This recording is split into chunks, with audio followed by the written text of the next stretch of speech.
dijaba mantra mantram sakti diempake Sur. Iki wis arep ngancik Bratayuda, mongko anak Prabu Duryudana wis dawuh kon gigi mangsa ngelak wanci perang Bratayuda. Lah kok dadi mung ketemu Antarja kowe kok do geger iki coba. Hitungan liar menang piye, liar iso unggul piye, mungsuh Pandhawa nek mungsuh anak-anake wis padha kocar-kacir ora karo-karuan. Man, ngono apa? Nuwun sewu. Kula nek maturake akeh sampeyan mesti maidu. Saniki ngeten mawon. Sampeyan kula tak nyawang jajal mungsuh Antarja niku wonge ampuh napa mboten? Sampeyan ngerti, kula kali karo Tumarma niku pengareping prajurit. Niku mawon ora menang karo Antarja karo Antasena. Pun saniki mboten sah maju ngenceng Bratayuda nggih mangsa ngelak wanci nyepetke Bratayuda mboten sah. Ning saniki apike Kurawa diklumpukke nekake kiai do ngaku dosa man sadurunge tekaning pati. Iki omong apa ta kowe iki?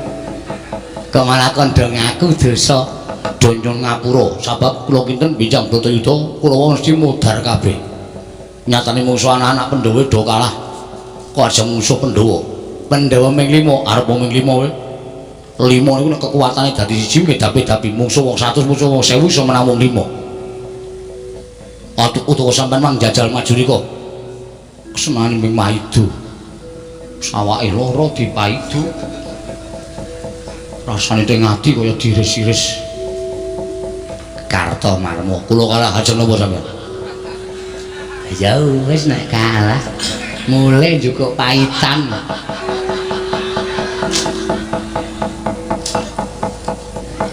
Satama nggih Mas. Bapakmu pendhita ampuh kok kowe kalah karo Antasena. Apa bener bapak kula ampuh terus kula melu ampuh niku? Mboten dereng karuan. Wonten sing bapakne lurah, anake ora dadi lurah ya ana. Ana sing bapakne menteri, anake ora dadi menteri ya ana. Terus bapak kula pendhita ampuh terus kok melu ampuh dereng kantenan.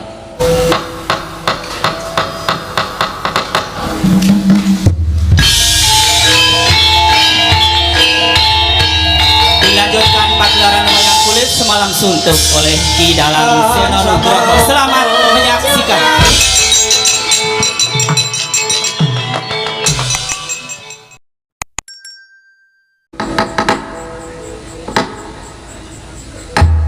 Dewang Sukmana Madiluwih ana sasmintaning jagat wasisaning Bathara paman Loso Jenar mugi kaprayogakna anggen jenengan nika lenggah wonten ing madyaning Datulya negari Astina dinten sak mangke menika paman Loso Jenar Kawula nun nggih anak Prabu sampun boten kirang prayogi wiswanipun ingkang abdi ing kepatihan. Namung derenan sak samunipun kepareng kula ngaturaken sembah sumangga ping pangabekti kula kunjuk nggih anak Prabu ing Astina. Sampun lho tampi akarya bombong raos sing manah mboten langkung kasekecakno anggen jenengan dika lenggah paman Loso Jenar. Kawula nun nggih anak Prabu sampun boten kirang prayogi wiswanipun ing abdi ing kepatihan wonten negari Astina titik lenggan sak mangke menika nggih anak Prabu Duryudana. Bawana Bapak Saka Lima kasekecano anggenipun lenggah madaning Datulya negari Astina dinten samangke menika Bapak Menemban Dureng Saka Lima. Astaka swala sila bertobo swalu gimbal sumorante hawala. Kula nuwun inggih nggih.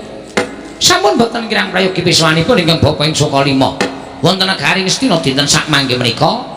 Namung kepareng kula ngaturaken pudya astutinipun ingkang Bapa ing Saka Lima kunjuk ngersa paduka anak Prabu ing Astina nggih anak Prabu Duryudana.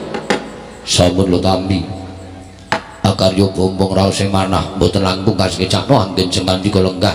Kula nok sampun boten kirang prayogi piswanipun ingkang Bapa ing Saka Lima dinten sak mangke menika. Apa dene sira Dimas Surtayu prayogakno nggone siadi ngadhep ngarsanipun Kakang Yayi Dimas Surtayu.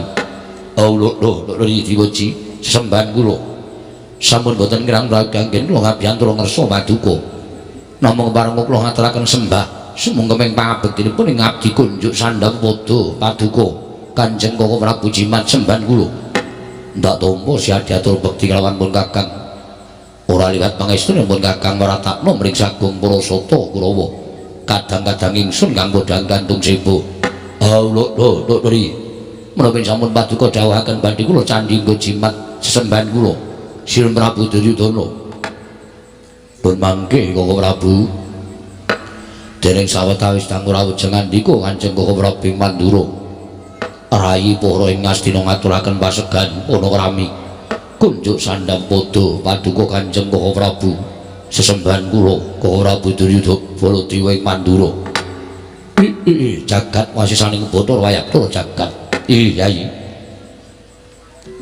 sampun kula tampi asem paseganipun paduka Yai Prabu ingkang rumentah dhateng Naraka para ing Mandura akarya bombong raos sing manahipun ing Naraka ing Mandura namung kepareng kosok wangsulipun kepareng ing Naraka ngaturaken pudya pangastawanipun ing Naraka kunjuk ngersa paduka Yai Prabu kadang kula ing Ngastina Yai Prabu Duryudana kula tampi akarya bombong raos sing manah mboten langkung kasekecakno anggen ngandika lenggah Yai sampun boten kirang prayogi wiswanipun ing Naraka ing Mandura dadi kelenggahan sak mangke menika Yai Prabu Duryudana Koko Prabu sewu-sewu kalepatanipun ingkang rayi tadah wadana dene dinten samangke kula wantun hambayongi dhateng rawuh paduka Kanjeng Koko Prabu miwah sangganing para sepuh Paman Harya Sengkuni Bapa Durna sedaya katuran lenggah madaning Datulaya monggo dinten samangke menika sanes dinten pasewakan nanging mbok menawi akarya kejut penggalipun para lenggah para sepuh ingkang sami lenggah madaning Datulaya sabab saking menapa dene kula ngawontenaken pepanggihan ingkang beneh kelawan adat ingkang sampun Koko Prabu Baladewa kula nuwun pangapunten nggih pangintenipun ingkang bapa ing kepatihan ingkang abdi ing kepatihan ingkang paman nandhang kalepatan dosa menapa ing badhe kula sandhang kula mboten badhe suwala monggo klatri paring dawuh sabab menapa dene paduka ngawontenaken pasewakan ingkang beneh kelawan adat ingkang sampun menawi kepareng kawedarna dinten sakmangking bapa nedya nganglungaken jangga nilingaken karna mastuti sabda paduka anak Prabu Ngastina nggih anak Prabu Duryudana Yai nadyan ingkang Naraka ing Mandura persasat kadis kula gelak lampah kula daya-daya prapteng negari Ngastina mboten wonten ingkang gumana musik wonten manahipun ing Naraka kejawi namung pangajaping manah kula daya-daya kula pikantuk dawuh saking paduka Yai Prabu ing mekaten gandeng Naraka sampun kepareng sowan wonten negari Ngastina Yai tumuli kababarna menapa wigatosipun dari paduka Yai Prabu kepareng ngawontenaken pepanggihan kelawan para kadang menawi kepareng kapedarna kula nedya nganglungaken jangga nilingaken karna mastuti sabda tama paduka Yai Prabu Ngastina nadyan ingkang bapa saka lima semanten ugi nggih gandeng dinten samangking bahwa sampun kepareng sowan wonten ing Datulaya negari Ngastina kados menapa dipun aturaken Adipati Harya Sengkuni anak Prabu Mandura mboten wonten ingkang kula antu-antu kejawi namung sing pangandika paduka anak Prabu ngrembak perkawis menapa tumunten kababarna kula nedya nganglungaken jangga midhanget ingkang tetela sabda tama paduka anak Prabu Ngastina nggih anak Prabu Duryudana Koko Prabu wonten timbalan Yai wale-wale menapa anggen kula ngawontenaken pasewakan dinten sakmangke beneh kelawan adat ingkang sampun mboten badhe ngrembak perkawis negari miwah mboten badhe ngrembak perkawis kanalendranipun ingkang putra pun Duryudana nanging kula badhe ngungkap dhateng kejaten ing raos kula Yai Prabu tumuli badhe ngungkap dhateng kejaten ing raos paduka Yai Prabu menika kula nuwun sewu ingkang dipun penggalih menapa Yai Koko Prabu wonten timbalan dangu sangsaning dangu kodrating jagat inggih winastan Bratayuda Jaya Binangun menika badhe nyaketi monggo sampun sami kawentar bilih Bratayuda Jaya Binangun menika perangipun antawisipun Kurawa lan Pandhawa menapa ta sababipun dumados perang Bratayuda Mboten wonten sanes kejawi namung sami arebat kamukten negari Ngastina. Sami arebat dhateng Kanalindran ing mapan wonten negari Ngastina. Jebul pinanggihipun saya nyaketi peperangan, saya nyaketi tumapak ing damel. Anggenipun kula manjing wonten perangan Bratayuda Jaya Binangun. Blokasuta kemawon blak botang terus terang manah kula saya miris. Manah kula saya kawatir durga ngongsongso. Amargi sampun kegawangan wonten ing padoring netra. Nadyan Pandhawa menika namung gangsal glintir saumpamanipun Kurawa ingkang cacahipun 100. Nanging saged kula sebataken Kurawa menika gedhabyah kokean cacah ngerda tanpa guna. Ketitik wangsul wangsul sampun kedadosan pasulayan antawisipun Pandhawa lan Kurawa. Kurawa dereng nakti saged unggul yudanipun. Mila sampun saged kula wastani bilih wonten madaning Bratayuda menika tanwandi kula sakadang kadhian badhe tumpes kelol tanpa sisa negari Ngastina badhe kakukup dening para Pandhawa. Ora Bu, menawi kateman mekaten lajeng kados pundi lelampanipun ingkang rayi Ngastina pun Duryudana. Blokasuta kemawon melang-melang raos sing manah kula menawi kula kedah nyabrang perang ageng mirastan Bratayuda Jaya Binangun iladal jagat wasisane Bathara wae lur jagat. Nyuwun pamunten Yai. Menawi paduka tumunten paring dawuh ingkang mekaten menika kula wau estunipun upaminipun tiyang nyabrang wonten ing lepen menika sampun dumugi wonten ing tengah majeng inggih klebus mundur inggih badhe teles. Liripun kados pundi?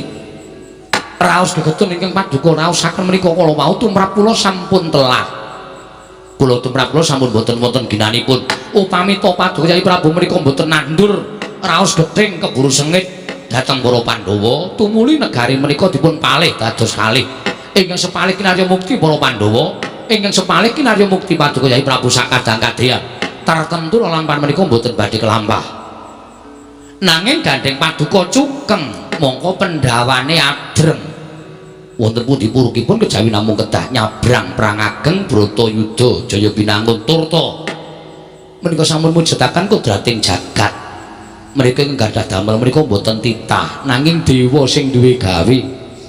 Mongko dewa menika ingkang nitahaken dhateng sagung para tumitah ing mapan wonten ing jagat. Ateges kodrat jagat menika boten saged dipun selaki kedah kelampah. Lan wontenipun namung sagah lan semagu sampun ngantos mingko.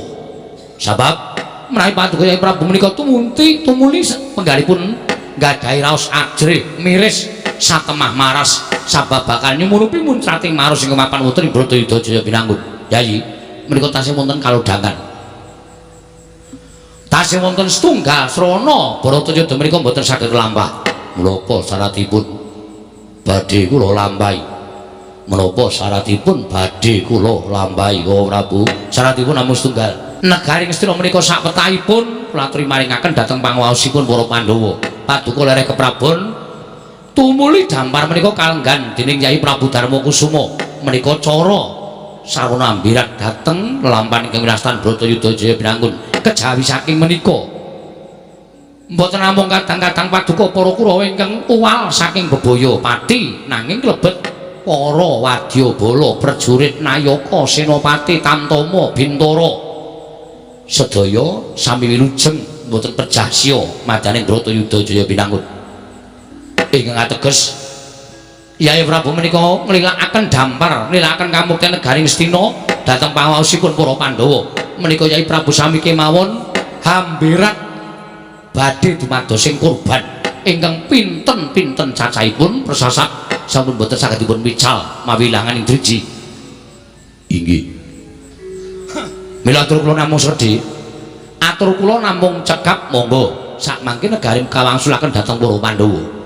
Menika badhe dados sarana paduka uwal saking bebaya perang ageng Bratayuda. Nanging menawi Kyai Prabu tumuli cukeng angekahi negari Ngastina paduka ngeman dhateng derajat pangkat bondo donya ingkang mapan wonten negari Ngastina. Lah inggih monggo menika kedah dipun lampahi.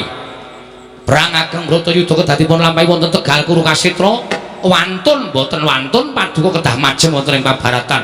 Menang apa kalah menika sampun hitunganipun tiyang perang. Inggih. Kangge Prabu.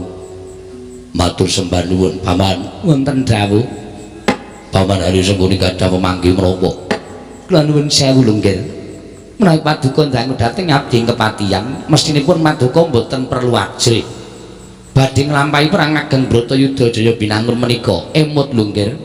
Pinten-pinten ewu nalendra ingkang sagah mbela dhateng paduka anak Prabu lan pinten-pinten para sesepuh senopati ingkang pranyata dibya Surasekti kalintang jayaning perang ingkang sagah bantu dhateng jengandika anak Prabu Ngastina kadosta Sang Mahatmarsi Wara Bisma anak Prabu Karna ing Awangga Kakang Prembandurna nuwun sewu menika pitataning jalma unusaning para titah tur pilih tanding boboting yuda mboten saben satriya saged anapaki kridanipun senopati Ngastina.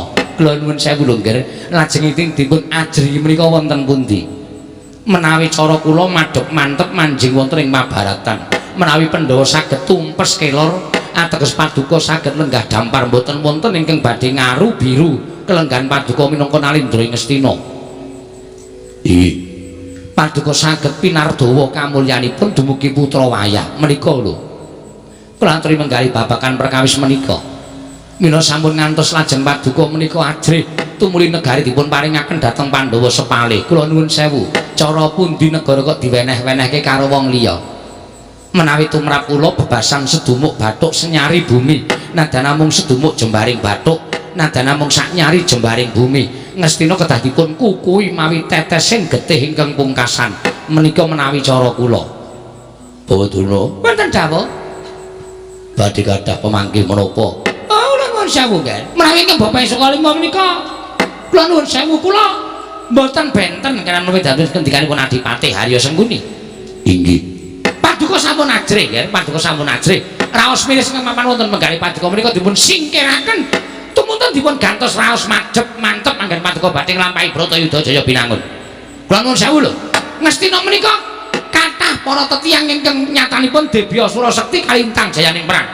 Pilih tanding boboting yuda bebasan tinatah menjat jero menter tinumbak bengkong sinuda putung menika tiang-tiang Ngastina. Inggih. Kula nuwun sewu. Adipati Karna ing Awangga ingkang Kraka menika persasat gesangipun sak traju sak babak kalian para Jawata. Lajeng kula menika nuwun sewu najan dipun sawang separo netra. Niku basa napa niku? Dipandang sebelah mata ngoten lho Adipati. Maksudnya dipaji sawang separo netra. Najan namung dipun sawang separo netra nanging kula menika nuwun sewu. Menawi sampun purun cancut Taliwanda, sinten ingkang badhe maida dhateng kadhekipun Bawandana? Monggo kula menika dek enamipun kula menika mboten wonten tiyang kang mantun karo Raden Kumbayan menika mboten wonten. Ngono ya Kakang. Nggih, niku saestu Adipati. Mila panjenengan sampun ngantos kuwatos. Kula badhe sagah kinangka dados cagak tuwakipun Narendra Krisna Prabu Duryudana. Nadyan putung kabandhemna, nadyan remuk kasawarna, kula mboten badhe ajrih mengsah anak-anak kula para Pandhawa. Turta malih nuwun sewu nggih. Kakang Prembandurna menika gurunipun para Pandhawa. Pandhawa dereng nate aben ajeng kaliyan Kakang Prembandurna. Menawi mangke Kakang Durna menika dipun ajengaken wonten ing Pabaratan mungsuh murid-muride. Ketoke kok dereng wonten kelampahan, ketingalipun dereng wonten lumadosipun ing atasipun murid. Kok saged menang kaliyan gurunipun menika kok ketingali dereng wonten. Ya ngono to Kakang. Bener. Ora ana murid kok menang karo gurune. Nek pangkate sosok pancen dhuwur murite, ning babagan kepinteran ora bakal menang karo gurune. Lho niku lho, nuwun sewu Bawadana. Mboten dawuh, Ger. Menawi tumrap kula pemanggihaken menika kok klentu. Lho, klentunipun wonten pundi? Sameneika kathah tetembungan taruna ngungkuli bapa. Tegesipun murid menika ngawonaken dhateng guru. Tur dasaripun menika ingkang dipun ajab dening gurunipun. Aja kok murid kalah karo gurune menika tumrap kula murid lan nampa ngelmu saka guru menika kirang tuwaju. Monggo gegadhanganipun guru menika murid nek bisa ngungkuli gurune, murid nek bisa ngungkuli karo kapinteraning gurune, karo keprigedaning gurune. Tumrap kula sak menika kathah. mula ana tetembungan taruna ngungkul ana bapa menika tumrap kula kathah menika rak pamulangan sanesipun Saka Lima. Nek Saka Lima murid kudu kalah karo guru. Ha gunane apa guru kok kalah karo murid? Atene ora sinau nggih tepate nggih. Nggih. Bapak ngungkul ana taruna. Nek nggen kula walik. Oh, ngaten. Kedahipun ngaten. Menawi murid menika nuwun sewu, ngelmunipun bener. Ning nuwun sewu lho, nggih. Nggih, pripun? Nek perkara keringkiane murid, guru menika mesti nyandhaki. Arep murid menika pinter, arep murid menika ngungkuli karo gurune. Ning guru mesti ngerti keringkiane murid. Bocah iki pinter kaya apa? Nek tak naik ilmu kaya ngene mesti ora iso. Lah, menika ingkang dipun ginakaken menika. Tegesipun ngaten, Pandhawa menika pinter, ning kula nggadahi lan kula menika nyimpen dhateng keringkianipun para Pandhawa. Lho, menika lho. Pancen ya pinter tenan Kakang Dono. Lho, terus ora dadi guru? Nggih. Nggih. Niku bener, arep ngelmune luwih dhuwur, ning guru mesti nyekel keringkiane murid. Lho, contonipun ngeten lho. Menawi muridipun menika pinter babagan nuwun sewu, ngelmu tetukulan. Nggih. Neng murid menika mboten karuan iso ngerti ngelmu babagan hitung-hitungan. Lah, tegesipun menika kula ngertos keringkian murid. Upamanipun Werkudara menika pinter babagan ngelmu kasampurnan. Ning Werkudara ora ngerti ngelmu babagan kawruh panunggal, dereng ngertos. Mula sing kula gunakake keringkiane, ya sing kula gunakake maju ning pabaratan ya goleki keringkiane mungsuh-mungsuh menika kala wau. Lha, niku cacat Bathara. Mboten dawuh. Pamanggi panjenengan radi ndadosaken tentrem manah kula. Matur nuwun nggih, matur nuwun. Nuwun sewu Yai. Menawi cara kula babagan pengendalianipun para sepuh menika nuwun sewu. Wonten tetembungan golek pendhok supaya ketok. Golek pendhok supaya ketok kados pundi? Lah iki namung ngaturaken atur ingkang saknyatanipun boten wonten ginanipun. Tegesipun pengendalianipun para sepuh menika namung ngenaki dhateng Penggaling Narendra. Ngenaki dhateng Penggaling Narendra kanthi tembung-tembung sing kaya wara, tembung-tembung sing ora ana gunane. Sing baku Penggaling Ratu lega Penggaling Paduka Kyai Prabu menika remen. Menika kula nuwun sewu. Ciri gedheke kawula Ngastina menika ngaten menika. Nayaka Ngastina menika ngaten menika. Wiwit disumpah dadi nayaka, senengane wis sapus-sapus, senengane wis gawe seneng atine ratune, ning jane sing dikandhakake menika ora padha karo kasunyatan. Menika ngaten menika. Nuwun sewu. Panjenengan kok ngendika kok ngenani atine kanca ta? Mbok ampun ngendika kaya ngaten. Wong kula menika matur menapa wontenipun. Jane kula tak takon. Nek pancen Kurawa menika iso menang karo para Pandhawa, kula tak takon karo sampeyan dek kapan Kurawa menang karo Pandhawa? Mongko wis bola-bali, pendak-pendak ana wektu, pendak-pendak ana kaludhangan, Kurawa ketemu karo Pandhawa, mesti padha regejegan, padha bentak sirah. Ning kula durung tau krungu kabare Kurawa menang karo Pandhawa. Dereng Bratayuda.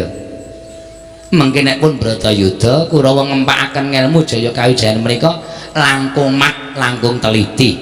Kula nuwun sewu lho nggih. Menika rak dereng Bratayuda, menika ngrembug Bratayuda. Lho nuwun sewu. Sajake kok ora ana kelakone, wong duwe ngelmu kok ora gelem ngempakake, menika dereng wonten kelakempanipun. Malah kala mangsa ana wong sing akeh sing padha kedanan ngelmu nganti menyang endi-endi dinempakake, menyang endi dirapal, dipamerake karo kanca-kancane, menika pirang-pirang. Dadi nek ana wong duwe ngelmu kok ora gelem gunakake niku, kula kinten mboten wonten kelampanipun. Napa pancen ngelmune sing bosok ora ana gunane? Mangke yen menika nyinggung perasaan kula. Kula nuwun nek dados gurunipun Kurawa menika kula, menawi panjenengan lajeng ngendikaken nek ngelmune bosok, tegesipun panjenengan menika ngina dhateng ingkang peparing ngelmu. Upama kula ngina, sampeyan lajeng napa? Nggih mboten napa-napa wong genake tok. Namung genaken tok. Kula nuwun sewu lho, ngelmu kula menika sae, namung kula nuwun sewu, ingkang boten sae menika ingkang ngecakaken, mbok menawa wonten kalimat-kalimat ingkang ketrikel tuwin keliwatan, niat ingsun dadi niat sing menika ya saged. Sakit kesusune menika ya saged. Dadi ya ngelmu menika gumantung karo mantrane. Sampun, sampun. Sawun ngantos sami regejegan.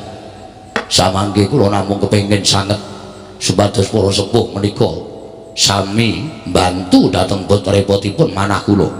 Para sepuh menika sami bantu dhateng kuwatosing manah kula. Mugi kepareng ngageng-ageng dhateng manah kula. Mergi boten dangu malih Bratayuda menika badhe kelambah kula suwun supados sami madhep mantep anggenipun junjung dhateng kanalindran kula sarta kinarya cagak tuwaking kanalindranipun ingkang putra pun Duryudana paman Hari Sengkuni Prabu Baladewa miwah Bapa Durna kula suwun kanthi sanget kula aturi madhep mantep kinarya cagak tuwak nalindranipun ing Astina Prabu Duryudana sampun ngantos rubuh dening para Pandhawa sidhem jroning pasewakan tanpa sabawa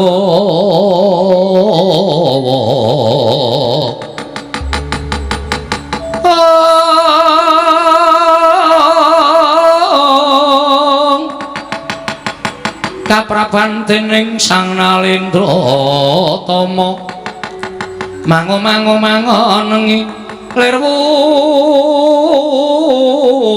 sing duka cipta Perbuti Mandana raras ing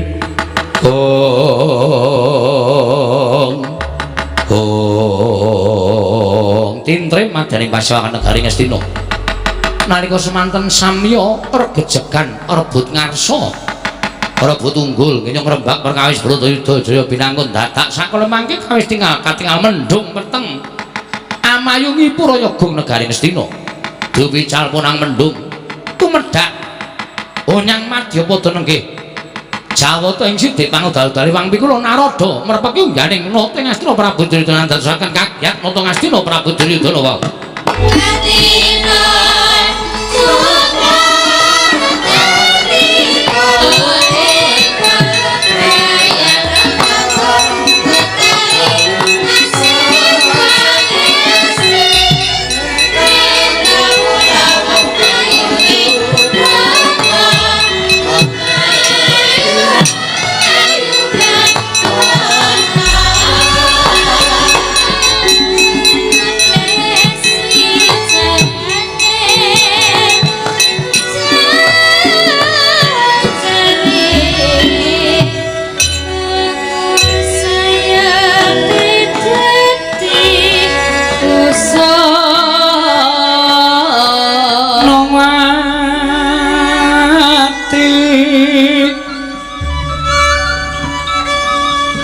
Sinongwati cakak kinari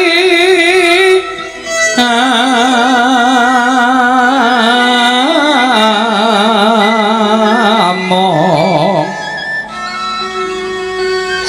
mbak lumembak ombak ing samudra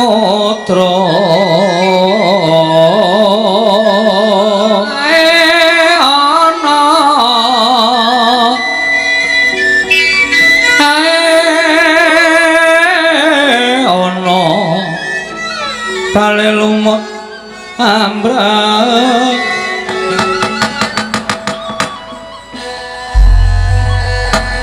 Taman Arya wonten dawuh mboten pinten babar pisan dene dinten samangke wonten Jawata ingkang mandhap wonten ing negari Ngastina paman Nyai Paduka ngertos menika Jawata wawisipun sinten aduh nggih nyuwun pangapunten menika Iwang Pikula Narada ingkang pareng tedhak wonten ing negari Ngastina.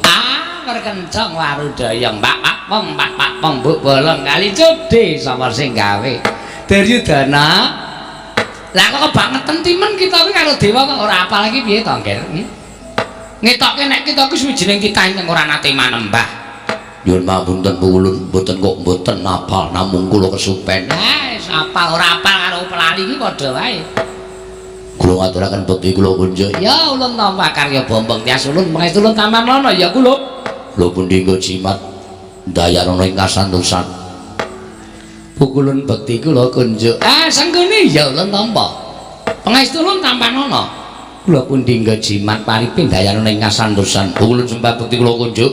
Baladewa ulun tampa karya Bombong Tias ulun lan pangestu ulun tampan ana ya kula. Lho pundi nggo jimat dayana ing kasantosan. Oh, kula ngaturaken bekti kula kunjuk Pukulun. Ya, Begawan Durna ulun tampa, pangestu ulun tampan ana.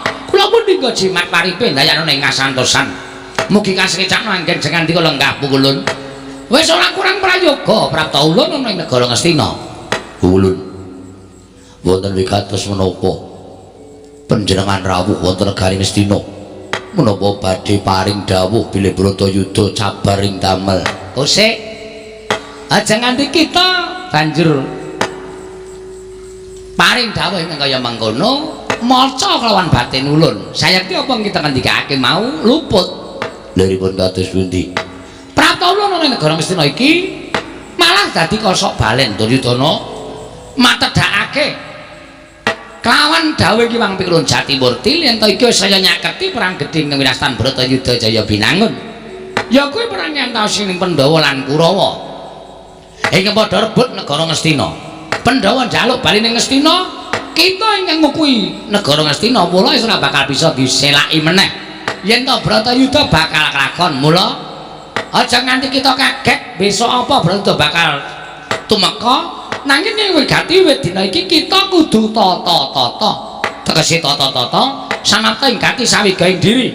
Aja nganti kita mengko bingung merga dewa tumuli netepake dina Bratayuda Jaya Binangun. Ngoten Pukulun. Ya. Wis aja kita duwe rasa was lan sumelang. Aja kita duwe rasa miris. Nanging lakonana kodrating Jawata iki kanthi tawajuh. Kanthi cara mengkono apa ingkang kita lakoni mau sayekti netepi marang kewajiban Alendra Ngastina ingkang kudu napaki Bratayuda Jaya Binangun. Matur sembah nuwun. Dene Paduka Purun sampun paring keterangan babagan Bratayuda menika mangke badhe saya nyaketi titiwah yaning mangsa kalanipun. Ya, pancen kaya mengkono. Lajeng ingkang salajengipun Paduka paring dawuh menapa? Sayektine mboyaana ya mung kuwi. Ulun dak rawuh ana ing negara Ngastina mung matedhake timbalaning Sang Hyang Jagat Dirinata ya Sang Hyang Manikmaya supaya jeneng kita samapta ing gati sawigaing diri sabab mengko bakal ana tandha-tandha Bratayuda bakal kawiwitan ya kuwi para Pandhawa utusan duta pengawakaning para Pandhawa ingkang rambah kaping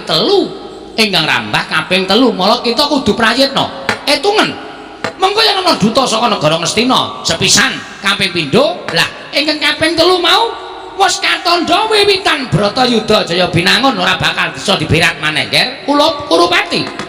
Ingkang salajengipun Wis ulun cuming ngatedhake kang kaya mengkono kuwi. Mula ya kulup sarti ngati-ati duga-duga digawa. Sing prayitna nggon kita ngitung dutaning para Pandhawa ingkang rambah kaping 3. Wondene ana duta Pandhawa ingkang kaping 3 dadi titikan yen to kuwi kawiwitan Bratayuda Jaya Binangun padha kepenakno nggene padha bawa rasa Ndrawina jroning dhateng negara Ngastina. Ulun kondur makayangan ya nger.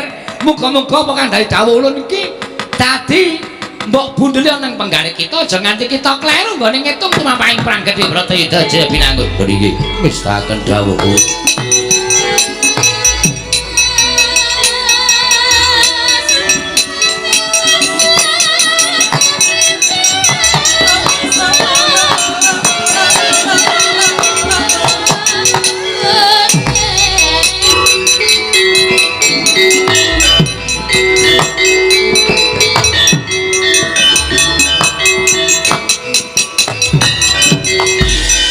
Andyapala Pandhawa mbya gumulung mangung sireng sata kampaung Kesrukati Timerut layut sagung praratu Pun boten wonten srana macara sing kudu dilakoni tan wurunga Pandhawa lan Kurawa badhe majeng wonten ing Mabaratan Bratayuda. Hyang Pukulun Naroda sampun paring dawuh menawi wonten tandha-tandha duta pengawaning Pandhawa ingkang rambah kaping 3. Ingkang pungkasan inggih menika katandha wiwiting Bratayuda Jaya Binangun. Dewa kok ora ngerti rasane menungso. Dewa ora iso batin karo atine Duryudana rawuh ning jagat ning gegasah karo pikire Duryudana. Ngerti kaya ngono gunane apa dewa dadak ketayalan tekan jagat ming arep menehi kabar Bratayuda ora bakal bisa diselaki. Bratayuda kudu kelakon. Pawan wonten dawuh nggih. Pripun kahanan kaya ngenten iki kula kudu pripun? Kula aturi paring dawuh. Aduh nyawa-nyawa jimatku lho kedah kados pundi? nyatanipun sampun dipun tetepaken dening para Jawata malah sampun paring dawuh badhe wonten tandha-tandha dumados sing perang ageng Bratayuda. Boten kados pundi? Nuwun sewu nggih, saenipun inggih kedadipun lampahi kok nggih. Badhe menapa malih badhe kados pundi malih nyatanipun dewanipun sampun dumugi wonten ing jagat. Lan sampun paring dawuh bilih Bratayuda badhe kawiwitan katandha wonten duta tigang perkawis. Menawi cara kula sampun kantos dipun getuni kedadipun lampahi Nek mung padha ngucap dilakoni wae iso. Ning kula niki sing duwe sedulur 100 cacahe. Kurawa niku sanak kadang kula dhewe niku getih kula. Nek kanthi padha tekaning pati ana ing perang ageng Bratayuda Jaya Pinangun. Sapa sing kelangan? Kula sing kelangan, kula sing rumangsa. Kelangan sedulur, kelangan derajat lan kelangan pangkat. Nek mung padha iso muni dilakoni bayi wingi sore iso ngucap. Kula njaluk iku pratikel, ora njaluk sampeyan kudu mung mili kaya ilining banyu. Nuwun sewu. Panduginipun ingkang bapa ing kepatihan sakmenika ngaten kemawon nggih. Gunane apa ngenteni juta pengawakaning Pandhawa ingkang kaping 3 sakmenika dipun gege mangsane digelak wancine. Digege mangsane digelak wancine pripun? Sampeyan aja waton bisa ngucap. Ning niki kahanan sing wigati nek ana para sepuh sing waton iso ngucap. Kula ora kepengin adu arep karo wong tuwa sing mung kakean bacot ora ana nyatane. Nggih. Menawi cara kula digege mangsane digelak wancine menika sadurunge Bratayuda kelakon kula lan panjenengan ndhisiki laku aja nganti Pandhawa tata-tata. Nek Pandhawa ora tata-tata digecak perang setya kaya ngapa mesti ora bakal bisa nambak lakuning para sata kura nggih Jagat Dewa Bathara Wawan.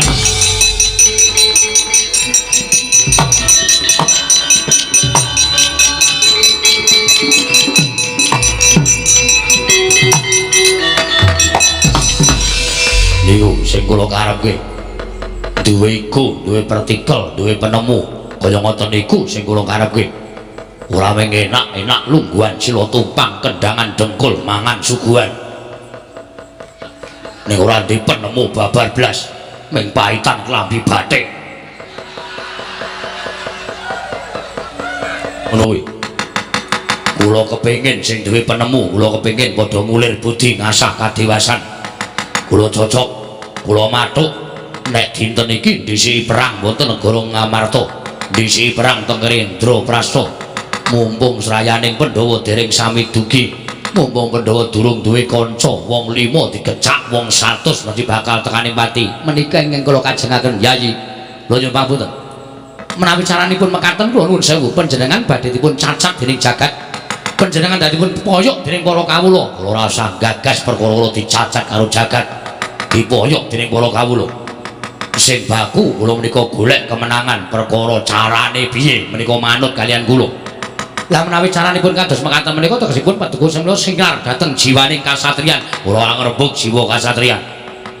Kula ora ngrebug perkara kula menika satriya napa boten. Wong niku sing digoleki menang perkara carane piye kudu menang. Duryudana kudu menang. Nek perlu digecak perang negara Indraprastha dina iki uga. Wah, menawi ngaten kula nuwun sewu. Kula mboten tumut-tumut. Kula yen saya menawi caranipun maten kula mboten melu-melu. Sampun ngantos kula menika dipun senggu wong tuwa ora elek-elek karo kadang taruna, teka duwe pakarti kados mekaten kula mboten tumut. Ora Bu, Wonten dawuh.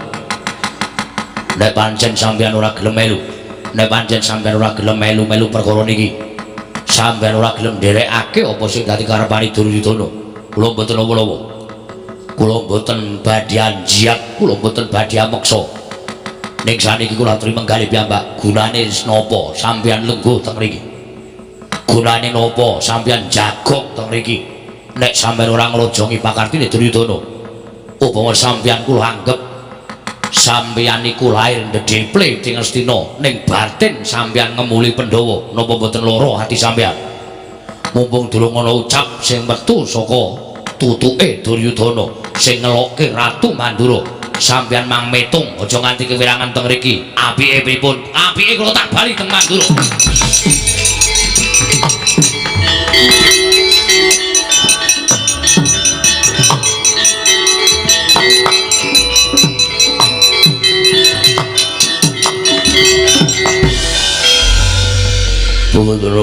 Wonten dawuh, Ger. Sampeyan mini sepuh. Nggih, nggih. Kira-kira kon ana kula ndek penemu gepuk perang ten negara Indraprasta cocok napa mboten? Cocok ora, Kakang? Cocok. Niki lahir batin lho. Lahir batin Depati sampeyan niku ampun beda kula to. Niku mau ajeng kula aturke ning kedisian sampeyan. Oh, ngoten. Nggih. Kula duwe iga penemu tinimbangane kedisian luwung disiki nek cara kula ngoten. Oh, nggih. Nek ngoten sampeyan sagu dadi senopati. Nek perkara niku mangke riyen. Sagu mboten. Nek ora sagu tegese sampeyan niku ora mbilani karo anak-anak sampeyan Kurawa. Nek ora sagu sampeyan padha karo ngembrukke negara Ngastina. Sagu napa mboten? Mungsuhe ming para Pandhawa 5 lho. Pandhawa niku jare murid sampeyan. Ning Pandhawa luwih pinter tinimbang kula. Ning sampeyan ngerti keringkianing Pandhawa kaya rembug sampeyan ngarep. Oh iya ya. Nggih. Sagu, sagu. Madeg senopati teter. Nggih. Pun boten nonton, pun boten nonton. Sampeyan beri mbiyen seneng sapa mrika? Wah, hobi. Ha nggih. Nggih. Nek ngoten diketapake para wisata Kurawa. Anak-anak kula mangke sampe Depati. Kula piyambak lajeng ngepok perang negara Ngamarta.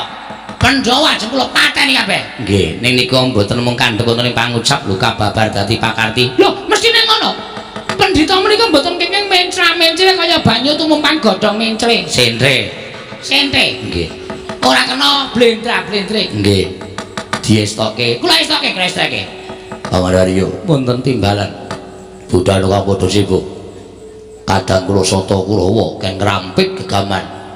Gecak perang negara Ngastina. Nok nengestaken dawuh pamit madal pasilan. Sing ati-ati aja kaya bocah cilik Bathara. Wonten dawuh, Ger.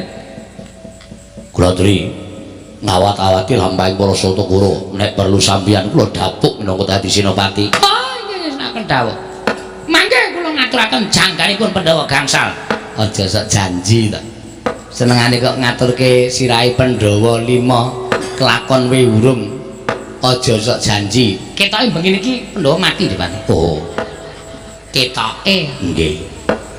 Mula aja sok janji sik. Nggih, pun. Kok sampeyan iso kaya ngono mergane napa? Mergane kok bola-bali kula mangan walang bengi niki, Depati. Klebon.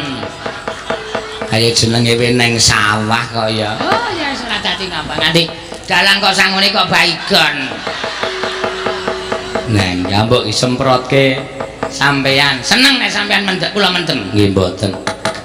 Wis tak kedhang padung anak Prabu Duryudana paringken pamit madal pasilan. Surtayu.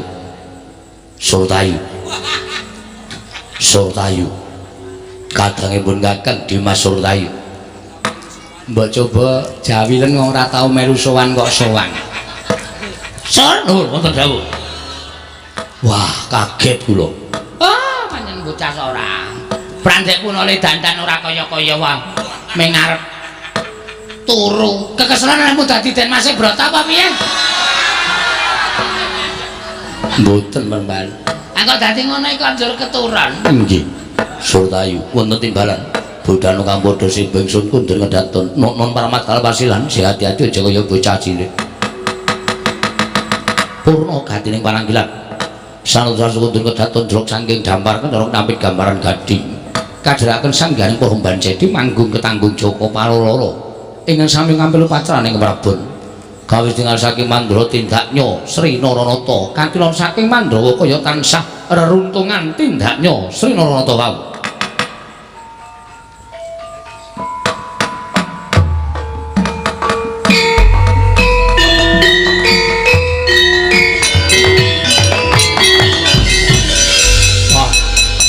Ora bakti nduga ngono. Wis bola-bali Baladewa tinimbalan sowan negara Ngastina. Monggo budhalku saka negara Mandura. Pengajapku supaya aku kuwi mesti entuk kabar ingkang becik, ingkang apik. Nanging mesti pendak-pendak Baladewa Prapta negara Ngastina mung dijak sarta dikanthi supaya mikir piye carane mateni para Pandhawa. Lah kok dadi ora owah-owah pambekane Prabu Duryudana. Ingkang tansah duwe rasa gething keburu sengit karo para Pandhawa. Wah, ladalah ya. Aja nganti kedadian nggih mangsa ngelak wanci Bratayuda. apa ingkang bakal dadi pakarti ning para sata kula bakal tak aturake marang kadang-kadangku para Pandhawa.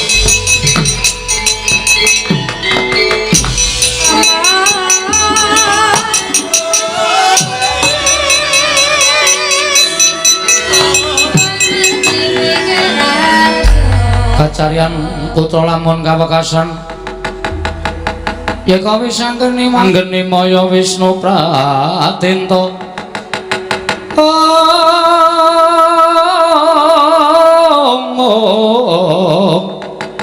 wis anggeni maya Wisnu Pratenta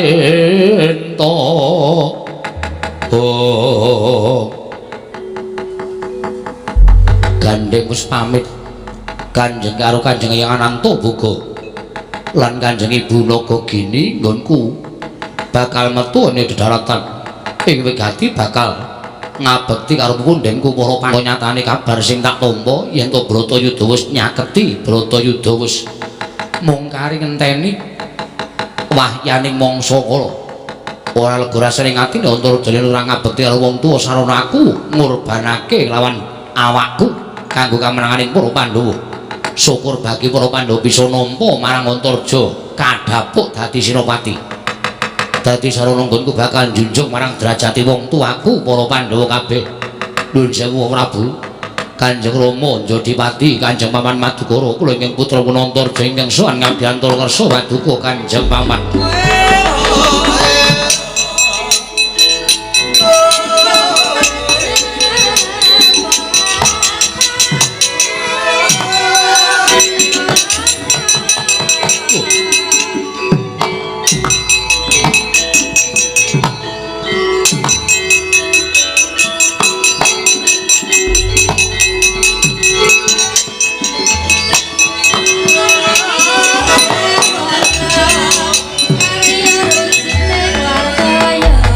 Tan samar pamoring sukma sinumaya winayu ing asepi sumimpen telenging kalbu pambukaning warana tarlen saking lip layaping aluyuk.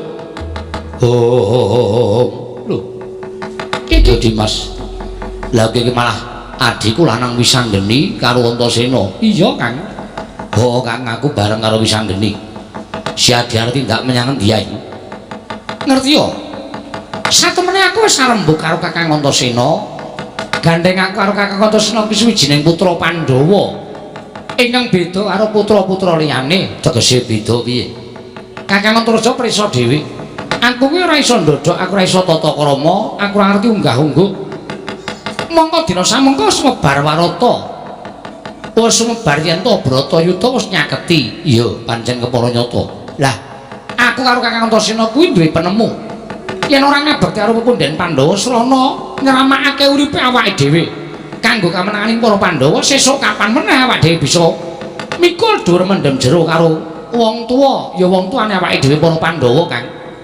Mula karo Wisanggeni iki janjane arep sowan negara Ngamarta arep matur karo pepundhen Pandhawa nek entuk awara Wisanggeni arep madeg Senopati sesuk mangsane Bratayuda. Upama ta ora aku arep nyadong timbalaning Kanjeng Prabu Darmakusuma. Kewajiban karo Wisanggeni kuwi entuk kewajiban apa ngono lho Kang. Dimas kowe tak kandhani yen to jatine Antarja ya kaya mengkono budal saka ing jangkar bumi. Pamit karo Kanjeng Hyang Anantaboga lan Kanjeng Ibu Nagagini niatipun Kakang uga bakal sowan marang negara Ngamarta ingkang wigati mung bakal nyadong dawuh timbalaning para Pandhawa. Kewajibane Antarja iki sesuk apa lan aku diwenehi pakaryan apa marang para Pandhawa yen to wis dumadi perang Bratayuda Jaya Binangun. Wah lasar. Yen ngono padha bareng sak lakune awake dhewe Kang wis aja nganti katon meneh yo. Padha bareng-bareng mlaku budal marang negara Ngamarta. Ya Kang yo bareng karo aku wae karo Wisanggeni. Aja nganti pisah wong niati ya padha. Ayo Dimas tak tutke Yayi kadangku Wisanggeni Antasena.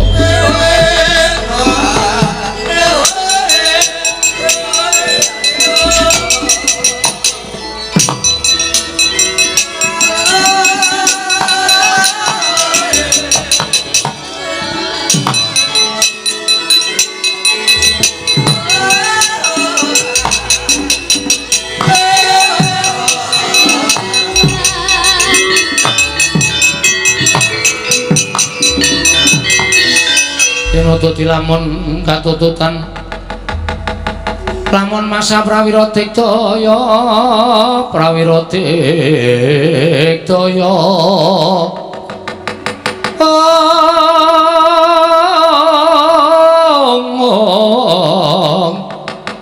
Runanggono magawe gelar Kirawang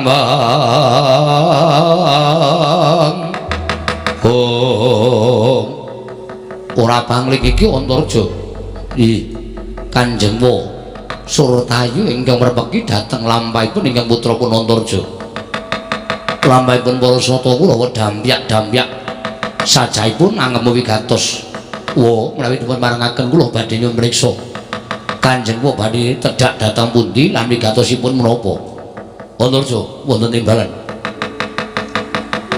bingung penggaling Kanjeng Wa Prabu Duryudana ngelingi babakan Bratayuda mula aja nganti gawe ora kepenake penggaling Kanjeng Wa Prabu dina samangka pasewakan negara Ngastina wis netepake yen to Kurawa kadhawan anggepuk perang negara Ngamarta ora usah dadak ngenteni sasmitaning dewa besok kapan Bratayuda bakal diwiwiti dina iki dikenceng yen pancen Kurawa sing tekaning pati Pandhawa engko kemenangan nang yen Pandhawa tekaning pati Kurawa ingkang engko kemenangan nggih Antarja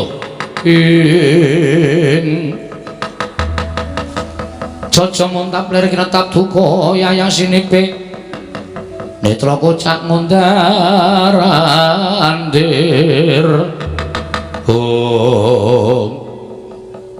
yen pancen kaya ngono kepasang yugya katuju nginu Kanjeng Siwa Suratayu lho lha kok dadi kowe malah terus jumen ngadeg nang ngarepe Suratayu malah kadhak ucapmu tanpa tata krama Antarja sowan marang negara Ngamarta wigatine men kepengin nyuwun kadhapuk dadi Sinopati manglurah satru murka para sata Kurawa mula gandeng saiki Kurawa wis bloko karo Antarja bakal ngecak perang negara Ngamarta nggih mangsa nglak wanci Bratayuda aku ing bakal ndapuk awakmu dhewe dadi Senopati ning wong Ngamarta ayo patenana Senopati Ngamarta Raden Antarja ora keduga mateni Senopati Ngamarta Raden Antarja aja kakon tak babati gamanmu kowe Warsata Kurawa walah ta ngempe loro nggih Ki Pati Sumuk nyawamu idam terbelo parak Antarja ana baran kowe bayi wingi sore kepengin tinjung akeret nyawamu marang jajal awakmu Suratayu maju jangkah untake nyawamu Siwa Suratayu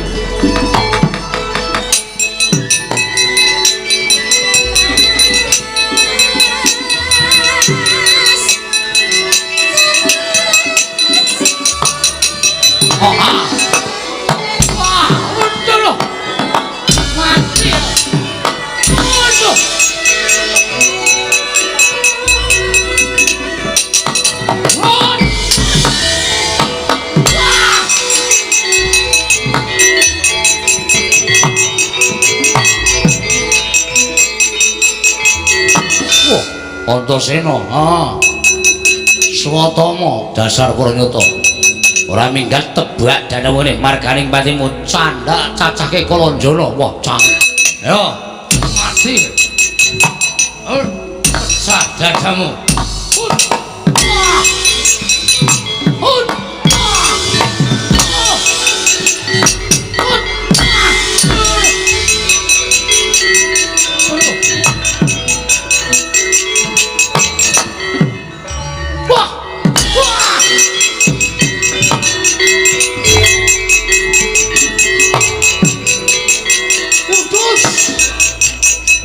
Oh, tak kira apa? Oh? Pakde Durmagati. Jane sing maju Antarja. Aku barang yono Lombongan. Ayo kencan Bratayuda gege mangsa gelak wanci. Ngalahke Antasena Antarja iso ketemu karo para Pandhawa. Ora iso ngalahke Antarja karo Antasena. Ana wong tuwa tak jantur ndase. Waduh. Ngeli. Apa? Ngeli. Ngeli apa? Ngeli. Medeni lho. Ngeri. Ngeli. Sing dadi nyatane Pakde. Matek dening aku Diwana. Hoi. Modal. Hop. Modal. Pecah dadamu semplok Dian. Kejape ora penyakit. Ayo nggawa wadyabala. Oh, anu wis gawa. Pusaka. Nek omong dipikir. Ngantuk ta kowe? Heeh. Modal kowe Dian lapo. Glaji ndasmu Dibano. model. Wis ah.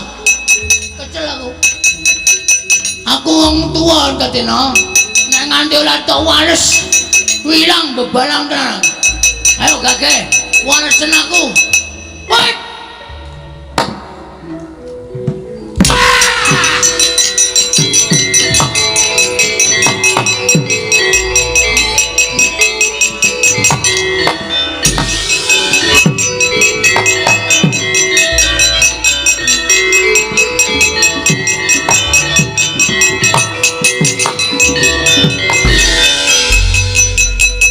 Aji japa mantra mantram sakti diempake sur. Iki wis arep ngancik Bratayuda, mongko anak Prabu Duryudana wis dawuh kon nggigi mangsa ngelak wanci perang Bratayuda. Lah kok dadi mung ketemu Antarja wae kok do geger iki coba. Pitungan liar menang piye, liar iso unggul piye, mungsuh Pandhawa nek mungsuh anak-anake wae padha kocar-kacir ora karo-karuan. Man, ngono apa? Kula nuwun sewu. Kula nek maturake akeh sampean mesti maidu. Saniki ngeten mawon. Sampean kula tak nyawang njajal mungsuh Antarja niku wonge ampuh napa mboten? Sampean ngerti, kula kali Kartu Parma niku pengareping prajurit. Niku mawon ora menang karo Antarja karo Antasena. Pun saniki mboten sah maju ngenceng Bratayuda nggih mangsa ngelak wanci. Nyepetke Bratayuda mboten sah. Ning saniki apike Kurawa diklumpukke nekake kiai do ngaku dosa man sadurunge tekaning pati. Iki omong apa ta kowe iki? Kok malah kon do ngaku dosa?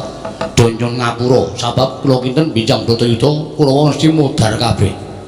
Nyatane musuh anak-anak Pandhawa do kalah. Kok aja musuh Pandhawa. Pandhawa ming 5 Arep ming 5 wae.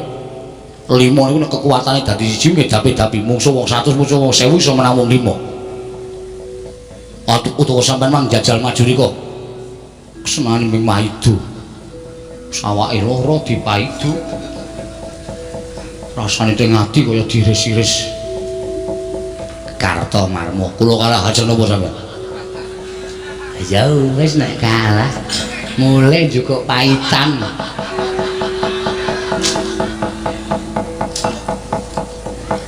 Satama nggih, Mas. Bapakmu pendhita ampuh kok kowe kalah karo Antasena. Apa bener bapak kula ampuh terus kula melu ampuh niku? Mboten dereng karuan. Wonten sing bapakne lurah, anake ora dadi lurah ya ana. Ana sing bapakne menteri, anake ora dadi menteri ya ana. Terus bapak kula pendhita ampuh terus kula melu ampuh dereng kantenan. Kok dipadhake. Wong urip niku dhewe-dhewe, gedhe pancen gedhe, padha karo wong tuane, ning nasibe dhewe-dhewe. Nyatane kula kalah kok sampeyan aja ngomong werna-werna. Muni antil cangkemmu. Lha iki Iki ngomong apa-apa wis arep ngantil ta. Ora ulung sampean aja maido ngene. Ceking mriko niku wis ulut. Do kelolo-lolo atine sing mang maido. Aku sampean saniki aja maido dul mogati. Mungsuhmu Antasena kula kalah aja apa? Iya kowe sik tak takoni. Kok iso kalah? Antasena iki sak anakmu kowe iki Pak Dene lho. Ditonton wong pirang-pirang kok durma ganti karane cara aku izin. kula kok biasa.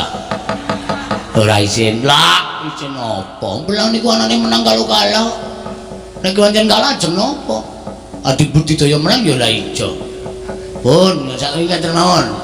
Kulawa kon mulih bener kendikane Kang Mas Sultayu. Kulawa kon ngaku dosa. Kalau sing gawe urip selama hidup niki mumpuh sesuk dulu terjadi belang Bratayuda Binangun. Nek belang Bratayuda Binangun Kulawa mati niku mestine sesuk iso do munggah cual kula nyemplung neraka. Ewa dene nyemplung neraka, sampeyan tok mawon. Ampun ngejak Kulawa, sampeyan udah diintip ning neraka wangun. Ora omongan karo kowe. Sapa sing kurang maju? Lho. Biasane iki bengoke bantrek iki makmu. Cit. Maju ora? Kuloan. Heeh. Rene sik.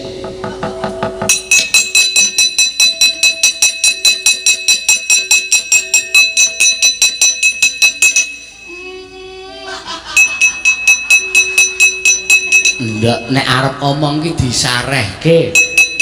Rasa kesusu jane kowe iki mbiyen ki lair ki waras. Coba jajal ikhlas, sareh, sabar. Ora kami sosolen. Wong cilik kami sosolen iki nek kesusu-susu kami sosolen. Nek alun ki ora tau alun-alun ora tau kami sosolen. Coba alon. Mung suwe gene iso lancar. Saged. Nah, wonten man Antasena. Mandel ora. Alus. Rasa kesusu. Sendika ngestakaken dawuh. Mangkat. Inggih.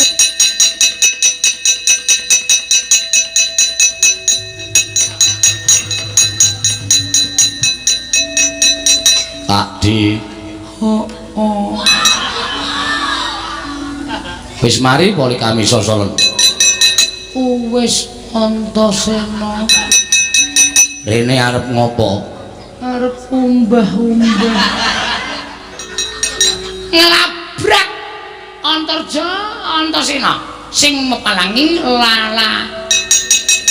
Lakine anu lakune para sesosata Kurawa. Wani kok karaku sing tak medeni apamu? Ayo, kowe apa aku sing tekaning pati? Wah, kelakon tinju birolo kok. Tinju birolo kok mati jeneng aku ya. Alon-alon ya pati.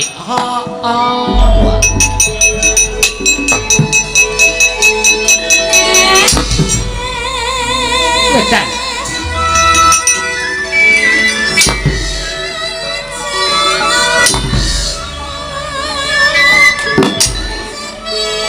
Kok dibalik.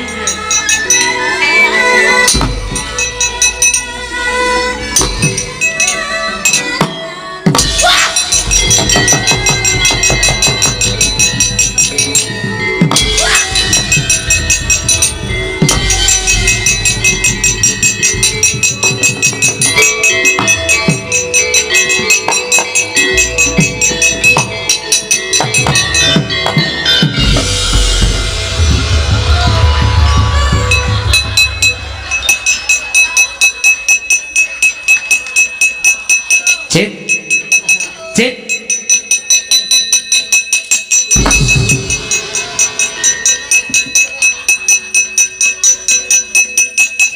Dan. Alon bae. Alon sareh. Loro kok kon sareh. Kulo wis iso sareh, Pan. Tetekan dika kula isih halus. Antasena tak tantang. Antasena. Wani ora karo Antasena getak. Arep perang kok klemak-klemak. Sing biasa wae, Pakde. Jebrek. Kulo terus Malik kaya ngeten iki. Heeh, terus dadi perang. Antasena tak jotos dodone niku. Duduk. Apa ta? Dodone Antasena antos banget. Oh. Monggo biasane kula nabok dodone cumpuk. Ni. Apa? Niki mesti atos. Oh, lah iya terus. Wah, saben kula antem kula nglekak saben kula antem kula tak. Ujuk. Antasena nendang rai kula. Tembel ben.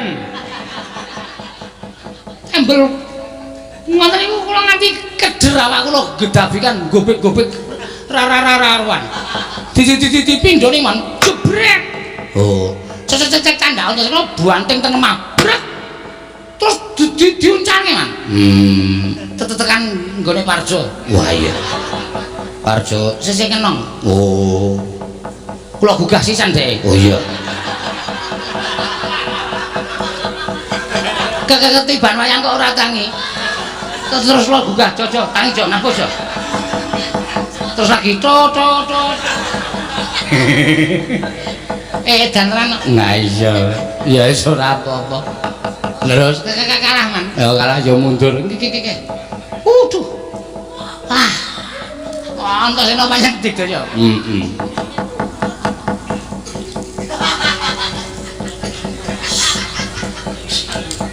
Wis Dit nek wis mlebu-mlebu ra metu meneh. Non. Nek wis mlebu-mlebu ra metu meneh. Sampeyan iku edan mlebu niku mung kepengin metu kok malah. Ora entuk metu meneh niku karepe piye ra? Wis jan ora Karu-karuan tenan. nuwun. Maju ora? Mboten. Kok terus terang pun mboten ajeng maju. Delok tatune Surtayu niku, Wedi kula. delok tatune Kartomarma kula ya gila. Swatama tatune ya kaya ngoten kula ya gila. Kawula kula mboten tatu mawon, pun tak mundur mawon. Mungsuhe ming anak-anakmu, anakne ora medeni. Lha wong tuwa ora tau menang karo Antasena, ora tau menang karo Antarja, ora tau menang karo Gatotkaca, ora tau menang karo Senjaki, ora tau menang karo Atrima mundur. Ben ambangane maju remuk. Ya ta. Kowe ora isin lho. Wah, mboten isin niku nggone teng pundi. Pun sekecake kula tak mundur. Lah iki Kurawa lek arep perang ning Ngamarta piye kok Kurawa wis bubar sar-saran ora karo-karoan. Ajeng perang ya ngono, ora ya sakarepmu. Wis mulang gagas Kurawa ning kokean planning. Kokean acara ning ra tau iso kelakon. Kono pateni yo gruduk tekan dalan mandeg. Ayo nyerang kono diblengket negarane ratune dibondo gruduk-gruduk. Wis pesen konsumsi barang. Mandeg dalan ora kelakon. Niku wis bola-bali ngoten niku wong. Golek dalan liyane ngono.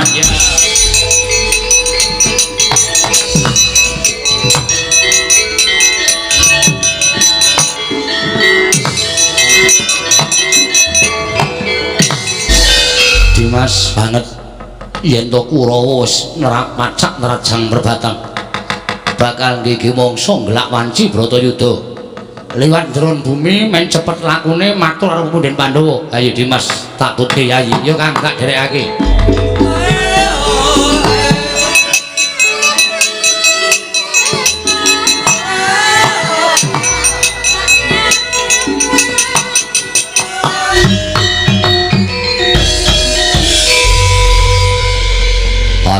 Pate Cundaka Dewa wonten dawuh Gusti kula Prabu Nagayaksa lan Wadyabala kabeh negara ing Guwa Penatas ngugemi marang Nawala ingkang wis ndak tampa saka sinuwun Prabu Duryudana. Yen to aku kenen sakbiyantu marang panjenengane nggone bakal napaki perang gedhe Bratayuda Jaya Binangun. Mula aku njaluk penemumu pati kepiye munggo nggonku bakal nyaguhi lan orane apa kang dadi ngendikaning Nata Ngastina. Sinuwun. Miturut abdi ingkang kepatihan pun Cundaka Dewa. Samangke saking pepanggih kula menapa ing dipun ngendikaken sinuwun Duryudana lumantar Nawala saenipun paduka sendikani jernyatanipun menawi mangke Kurawa saged ngukup kemenangan tanwandi paduka badhe kathah sumitranipun lan sak mangsa mbok menawi sak mangke negari paduka ketekan parang muka tuwin mangsa Prabu Duryudana sak kurawanipun tartemtu uga badhe paring bebantu dhateng paduka Sang Nata Prabu Nagayaksa. Ladal ya yen pancen kaya mengkono Aku mengkari manut apa ingkang dadi karepmu te? Ya ming jroning nawala. Ditulis dening Prabu Duryudana, aku ora dikeparengake tedhak ana ing negara Ngastina. Nanging supaya nyaket negara Ngamarta, dhisiki kepuk perang negara Ngamarta ora susah ngenteni Bratayuda. Wonten dawuh, Milung. Siap juragan. Piye munggo penemumu babagan perkara iki? Oh, nek kula ya ora mathuk, kula ya ora cocok. Ya nek sing apik niku ngenteni perang gedhe Bratayuda dumadi, nek panjenengan ajeng bantu alih Prabu Duryudana niku kula nggih mathuk, monggo-monggo mawon. Nek panjenengan terus nuruti menapa didhawuhake Prabu Duryudana kinen jujuk teng negara Ngamarta nggih mangsa ngelak wanci perang gedhe. Kejaba siji panjenengan menika nerak pacak nerajang waring dewa angka 2. Nuwun sewu sawijining nalindra ngepak perang negari sanes menika kudu wani mbuang layang penantang. Ya lho. Ha iya kuwi jenenge lagi satriya. Ngepuk perang negara liya kok tanpa mbuang layang penantang niku teges sampeyan dianggep ratu sing Ciring getih wedi mati.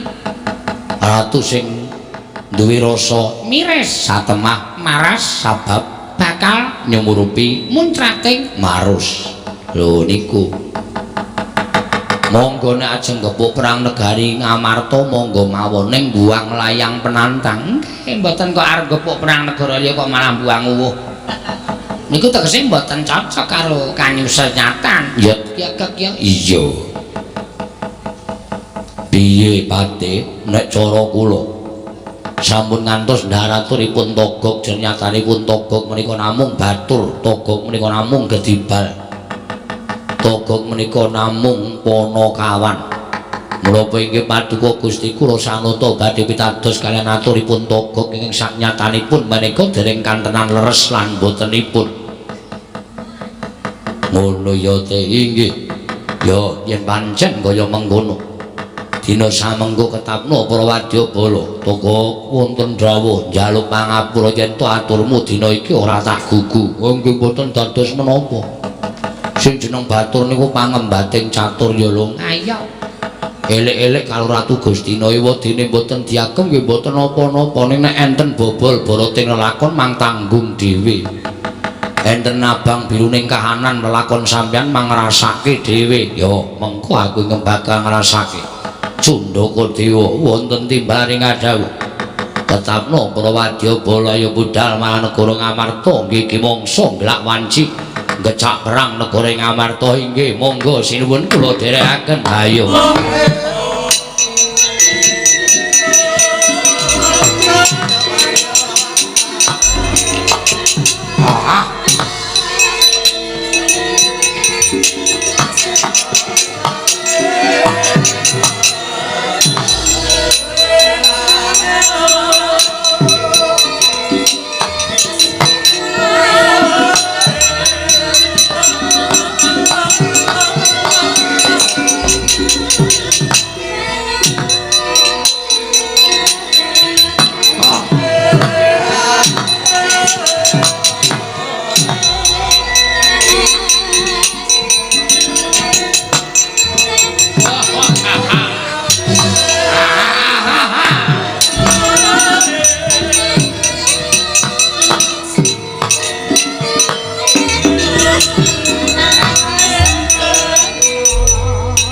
Kok le tindak kepet-kepet.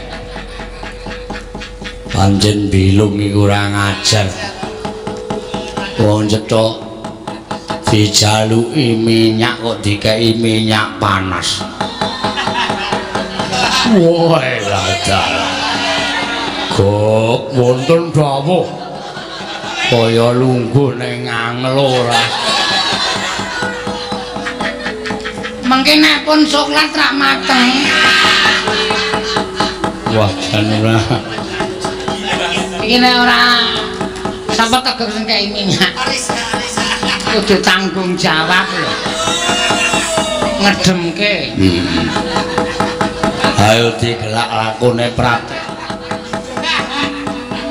Dateng negara Ngamarta kok mumpung tesih panas. Awi kula derekake ya nuwun acara setan.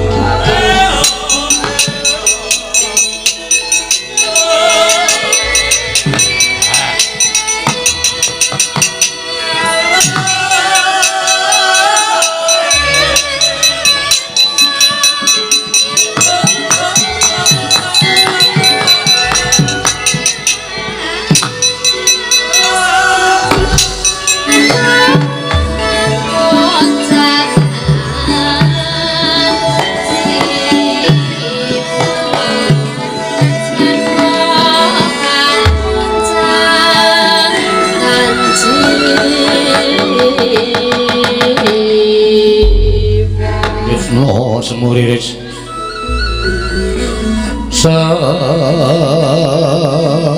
semuriris eko balik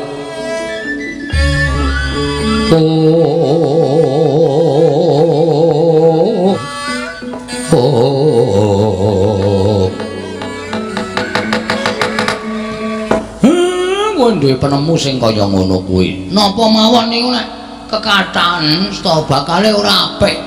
Iya. Lah niki terus ajeng ngrembug menapa, Pak?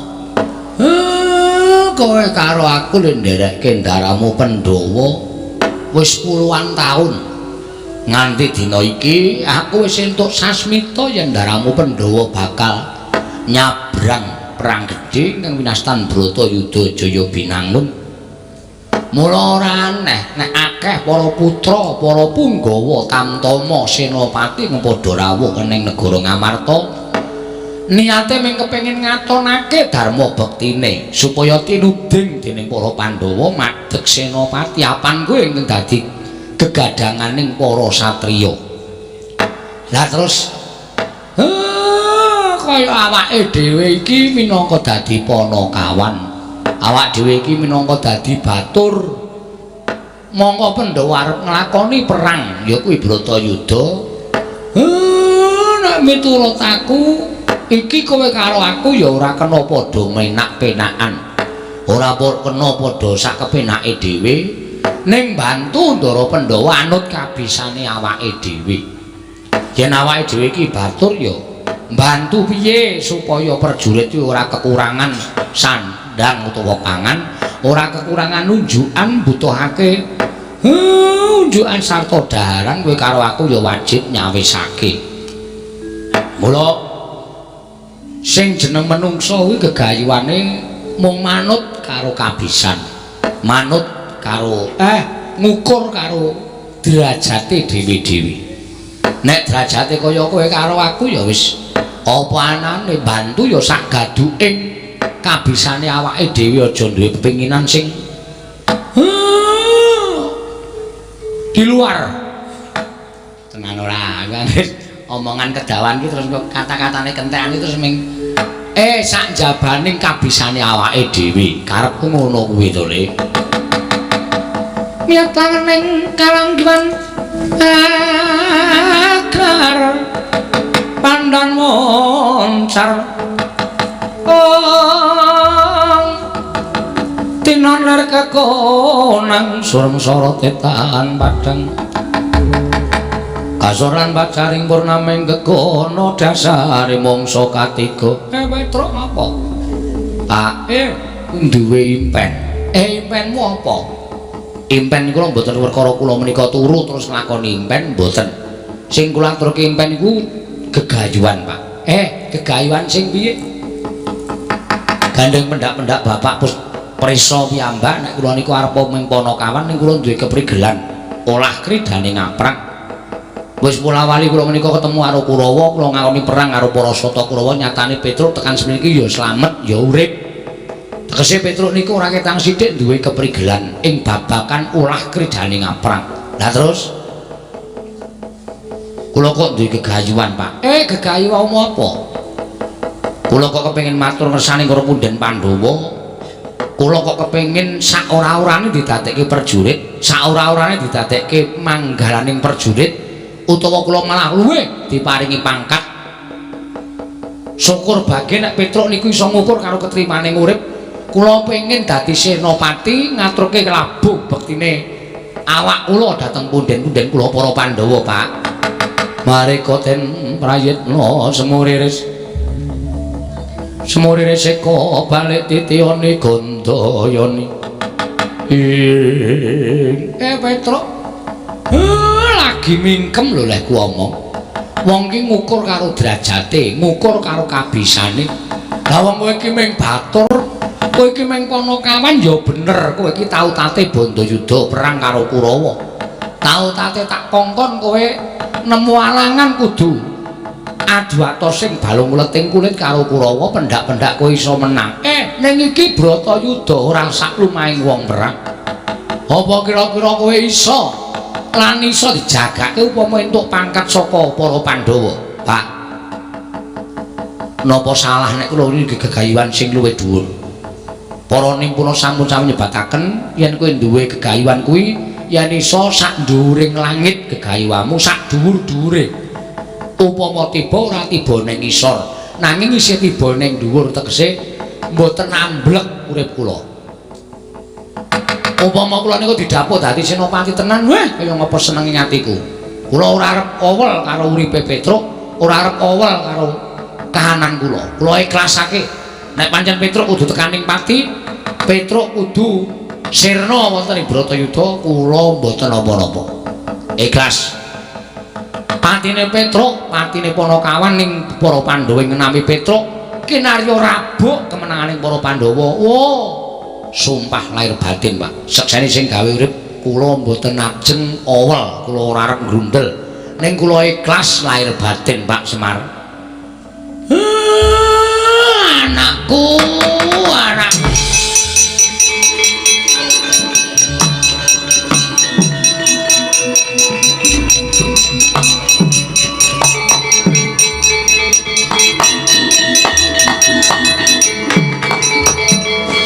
Ya, bapakmu mengestoni ning sing seneng wong perang kuwi kudu duwe daya kekuatan.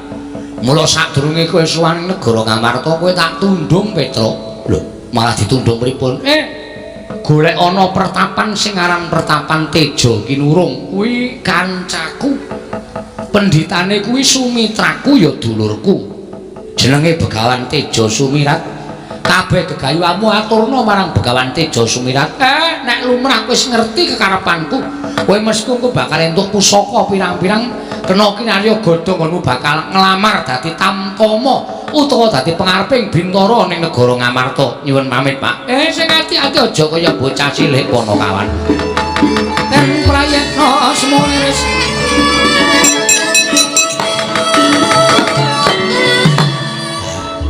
Wah, Petruk ya aleman ki ya ngapa ta ya?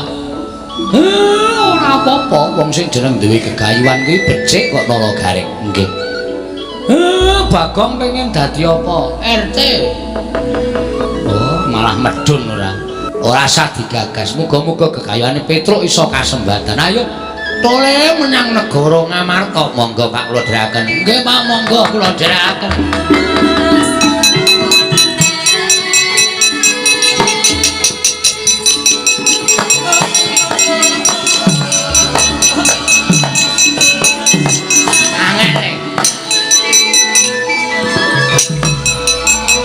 Siji pincang siji